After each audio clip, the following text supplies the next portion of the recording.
Welcome back. NASCAR is coming back this weekend. Drivers back on the racetrack Sunday for the first time in months, honoring frontline workers. Grady Trimble has more now.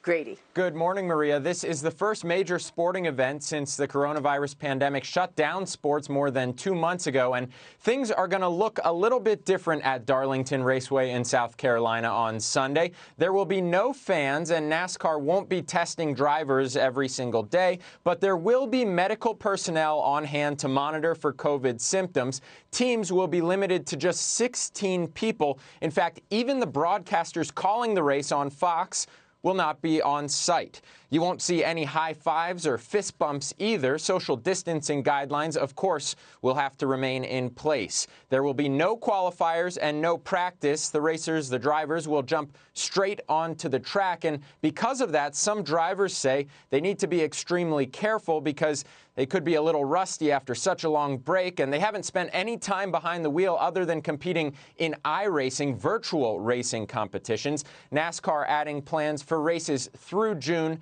and all of them will be without fans. And then in the golf world, PGA Golf doesn't officially resume until the middle of next month, but there's a charity skins golf match this weekend between Rory McIlroy, Ricky Fowler, and a couple of others.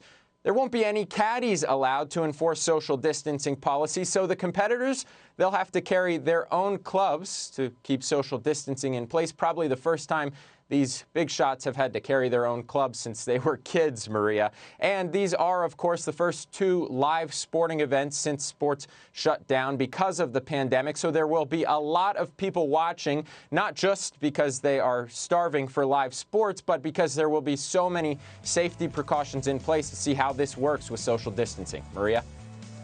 All right, live sports.